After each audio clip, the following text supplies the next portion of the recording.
excited. We're going to do 6 sessions. It's not enough time, and so therefore I developed this website for you with every possible resource, and I'll keep dumping stuff as you need them through it, so that you have everything at your fingertips, and you can go as far as you want. So you get to see my mean mug right there. But one of the things that, so I want to talk about, as we start, we're going to do 3 things, and then we're going to work together as a team. So one is I want to tell you about what my kind of vision is for the workshop. And 2 is I'm going to tell you a little bit about me and why I'm up here in front of you and why I get to do this work. And then 3, we'll do just like a round about, and then we'll start right off the bat really quickly because we have lots and lots of work to do. So I'm originally from Chile. I grew up in Latin America. I was exiled by the Pinochet regime, including with all of my family. We moved to Chicago, and then in Chicago I lived. I was homeless maybe 2 or 3 years, from around 16 when I went home, and up to the time I went back to Chile to fight the dictatorship. When I was fighting the dictatorship, I got arrested a number of times, and then I got exiled again, double exile. And then I came home to Chicago with the idea that I needed a college education because that's what was expected of me from the people back home who were fighting a dictatorship and had absolutely no opportunities. And so they said to me, you need to go back and you need to get as much education as you can. And I haven't really stopped since. So therefore, the multiple degrees that you'll see on that. So I have 5 of them, and that's pretty much all I've done for the last, most of my adult life has been just working towards getting as much knowledge as I can and working for social justice and social change and human rights in any way possible. And so let's see. So I got my first degree in history. I realized very, very quickly that the history was the history that I was reading were about the winners, and I wanted to know all about the losers, feeling myself being a loser. And so I spent a hell of a lot of time contradicting my professors. I still finished the degree. I'm sure to their sadness, they weren't very happy about that, I'm sure. But I did. I went out to do a master's degree in human development because I really wanted to understand and know the way in which we learn. When I was in Chile fighting the dictatorship, I found that people were very awakened by their struggle. The struggle itself awakened them to incredible political knowledge and articulation. They were able to understand capitalism and cultural practice and at the time neoliberalism, which was beginning to happen. They understood environmental devastation. They understood things that I couldn't understand, and I wasn't I couldn't, like, how, right? They weren't going to formal education. They were teaching each other.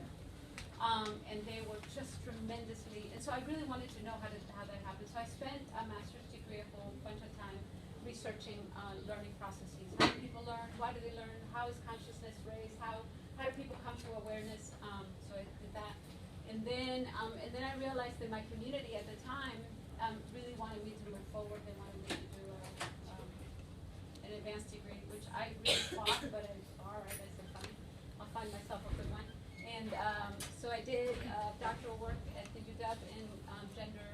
Now it was called Women's Studies when I started, but now it's called Gender, Women and Sexuality Studies. And at the time, also, I was doing a lot of filming, a lot of film work.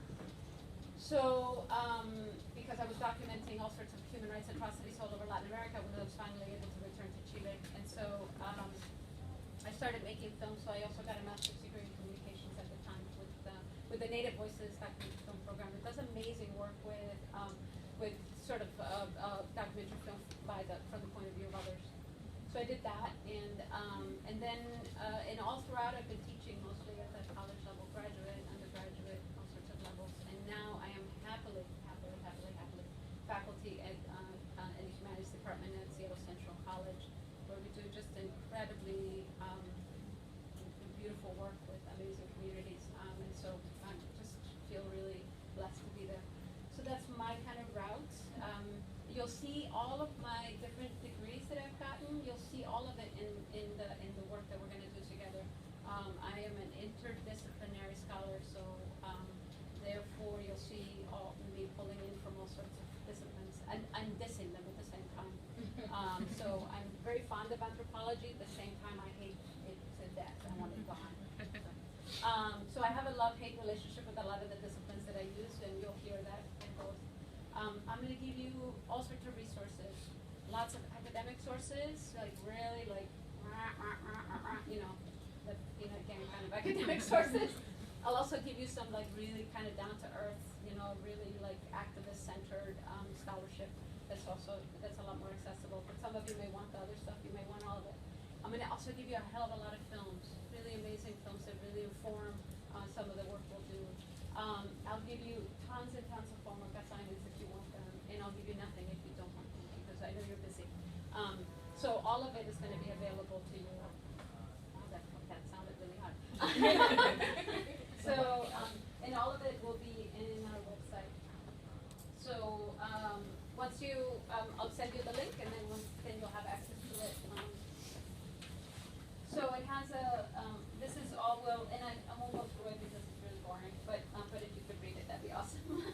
And it has some of the things that I'm hoping to get for you to end with, some kind of learning goals at the end of of us working together. You should be able to do all of those things. Many of you, of course, obviously do this already, and tremendously well.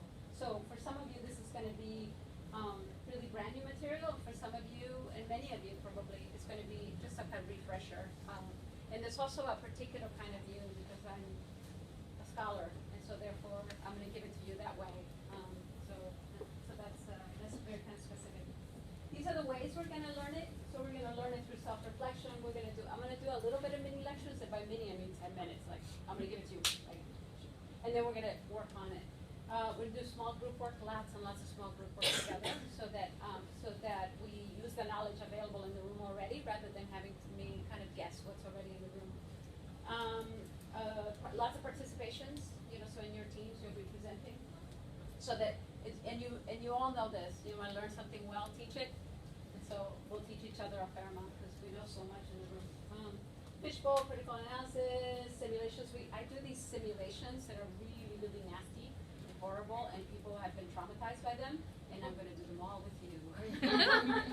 So, and they're kind of fun, but they are traumatizing. You're like, oh shit. Can I leave now? So assignment. So this is how I'm seeing our sessions together. And I always overplan. It's just a fault of mine. But this is how we see. So we're going to do learning how to dialogue. We're going to do oppression and context. We're going to create a context. That's today's workshop. Workshop number 2, racism in the context of wealth disparity, racialization theory and practice. And racialization, we're going to do a whole bunch of theory around it. And language and knowledge, surveillance and social control. And a lot of these are things that you probably already know, hopefully. And some of it is going to be brand new. Race and racism, a short history. That's actually going to go up here. I changed it yesterday. All right. And the other one is fine. And then violence and the state. We're going to talk about the nation state and how the nation state perpetuates violence and how the colorblind racism. Most of you know it well. Tony Asiva's work. And addressing model. That's Leticia Nito Johnson's work. We're going to do it kind of. I take her work and I do something with it, but consciousness model, again, I take her model, but I do some other things to it. And then developing the anti-racist practice and what that looks like for all of you, which you probably already have. So we'll do all of that together. So that's that. And then, so there's a calendar here, and I'll put calendars down. So if you are interested in handing any of the assignments, that means that I have to read them. So I'm going to give you deadlines for them because that means, you know, there's a lot of reading, so there's a lot of us in the room. And I will give you tons of feedback. So I'll put that in there. And then there is endless sources. I forgot this one. Here. So this one is, this is a Google Doc document that I will keep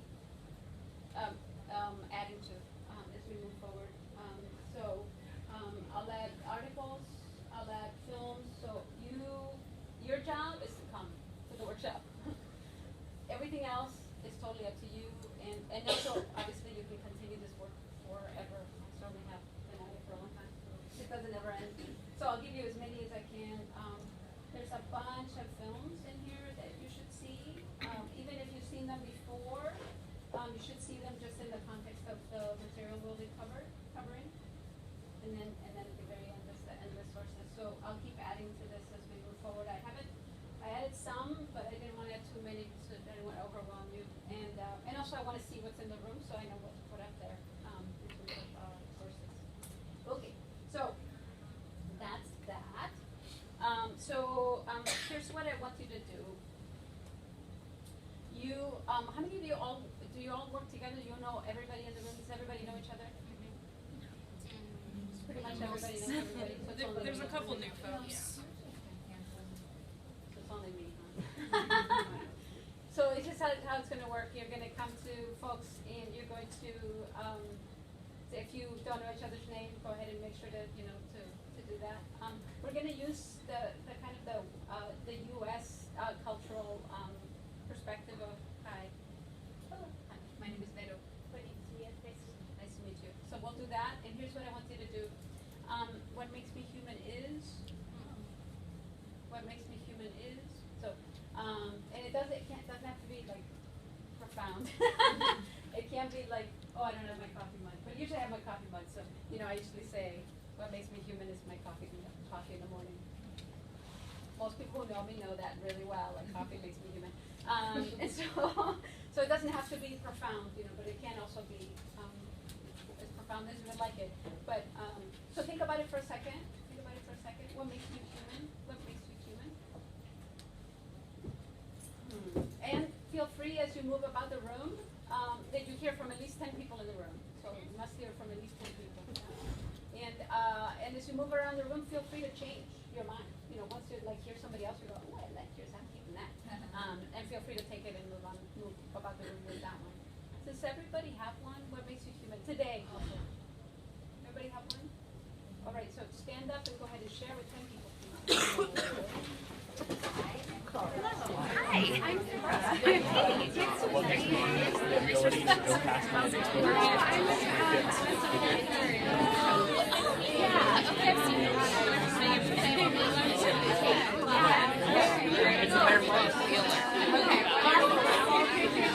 Yes, so we've evolved past Right now, I'm just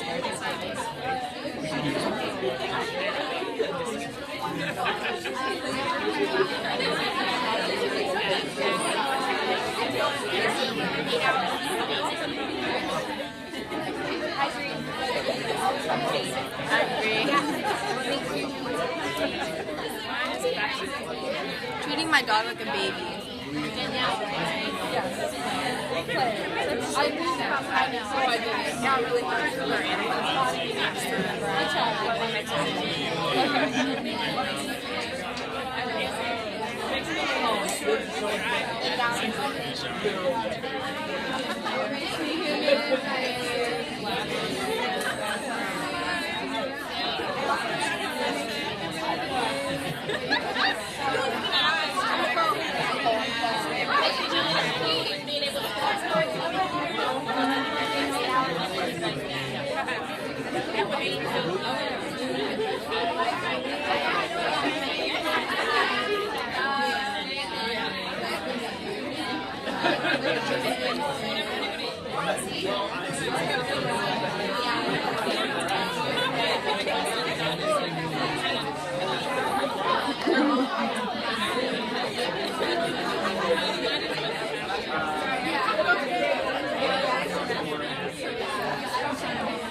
What makes you human? What makes me human is my love for other people. My love for my dog.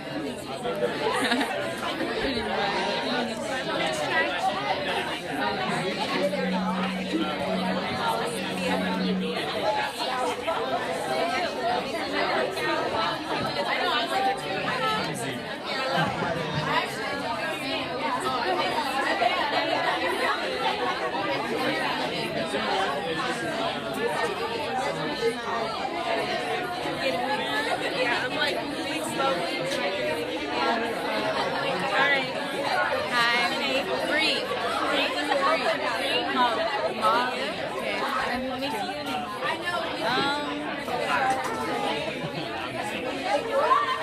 with my brother. Fighting with your brother? He brings you back? Yeah. He pushes my butt. He's the only one I can relate to. What makes me human, I would say right now, coffee and gambling. Nice time.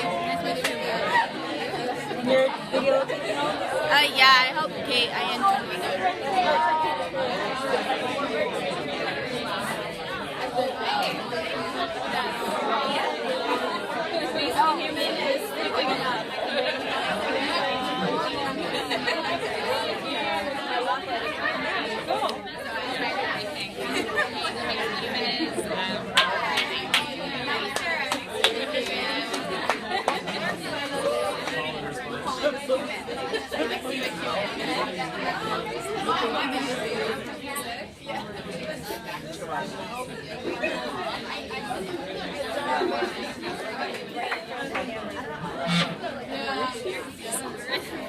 I know, it's right in front of the camera. I'm sorry.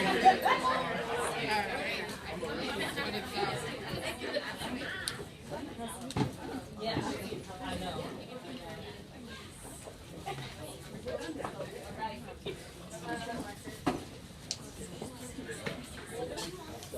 So, who is willing to scribe?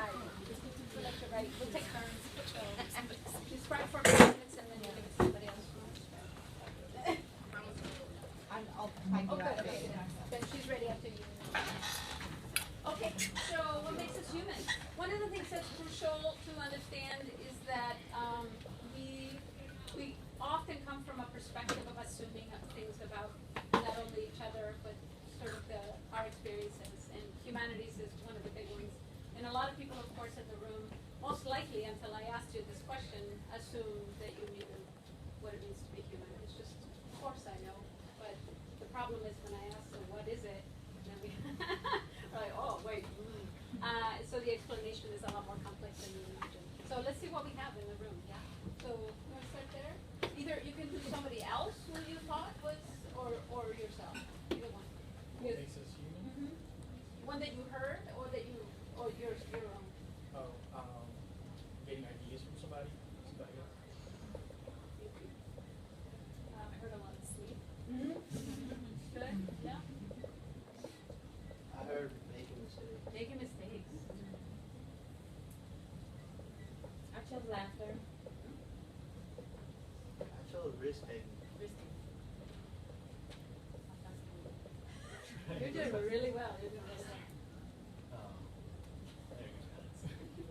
Yours or somebody else's? Whether you I heard coffee. Coffee, yeah.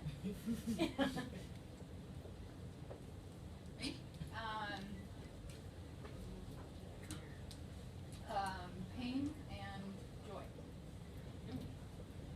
I heard love. Love.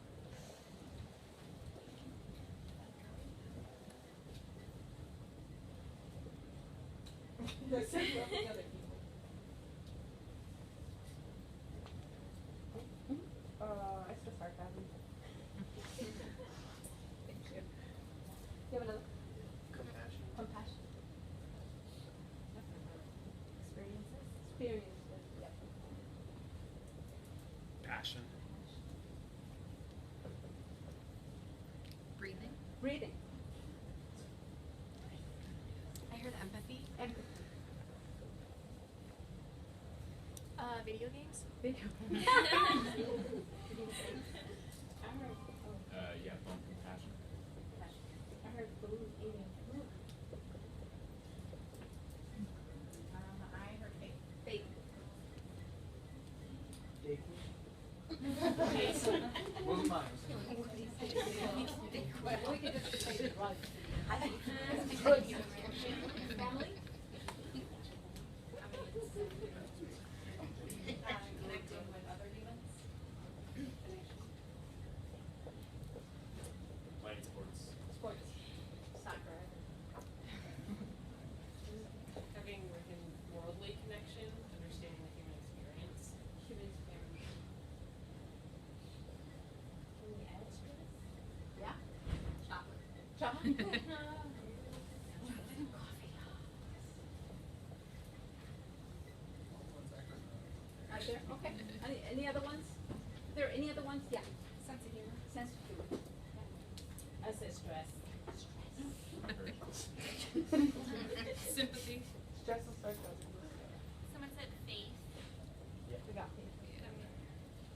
ones?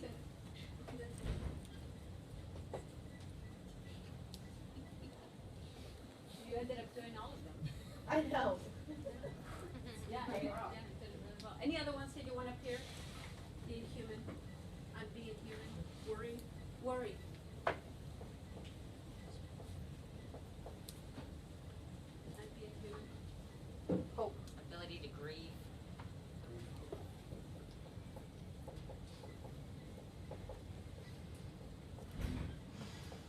Okay. Thank you so much. Can we thank our scribe? So, one of the things that's important about understanding what I like that. Is that most of us understand things in very distinct ways in our brain. Our brains are wired that way. Anybody in the room identify as a man? Anybody in the room identify as a man? You identify as a man? Tell me why. Why? How much time do you have? So let me ask this question again. How do you know? So you identify as man, right? How do you know? Just you? You just do. How do you know? I guess based off of society's expectations of what it's supposed to be. So somehow expectations, yeah? Just exists. Social conditioning, Biological approval. biologically, in what way? Gender. As far as I can tell, everybody here has their pants on, so how would you know? DNA. DNA? But you can't see DNA, right? So how do you know? Through a lens. But on a daily basis, you look around, and how do you know? The features. Pretty identical as far as I can tell. Tone of voice. Tone of voice, sure, we can use tone of voice as part of that process. Or we can use tone of voice at that process if you like. See, that's a problem? Okay, so anybody else identify, anybody identify as a woman? Anybody who can't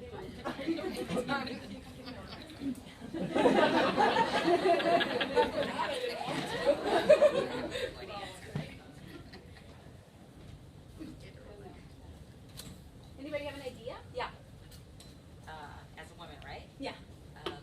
My ability to give birth. That's what. So ability to give birth. Here's the thing, right? That only about give you. I blow up things. So here we go. So only about 35% of women give birth. And in certain countries, less than that. Right, but in theory, in a perfect world, that's what, we're So that's, created to do. but so that's how you know. Well, again, science shows that, of course, not all women are supposed to reproduce, right? We know that from science. That's I don't have to break that up in here, right? Okay. So science is pretty clear that only a few. We're having actually more women give birth than probably we're supposed to, according to the kind of scientific research, because of course we are producing ourselves to oblivion, and that could be another reason. But that's a class number 2. Okay, so here's the thing that I'm going to tell you the answer, and it's going to be really clear for you. The reason you know you're a man is because you're not a woman. The reason you know you're a woman is because you're not a man. This is knowledge. The way that your brains are wired in terms of the way you know things. You know things primarily by juxtaposition. That's how you know things. So when we look at ourselves as human beings, we know ourselves as human beings because we juxtapose us from other animals, right? Here's the point. Getting ideas. Do other animals, other species have ideas? Yep. Do they sleep? Yep. Do they make mistakes? Yes. I love watching that dog roll over the bed. Do they laugh? Yeah. What's this one? Risk-taking. Do they take risks? Yeah. Yeah. And they have bigger stakes, right? Many of them died by taking risks. Do they drink coffee? They could. Do they feel pain and joy? Yeah. Lovely. So should I go on? Let's pick some of the specific ones. Video games. That's a good one, right? teach them how to do it, they know how to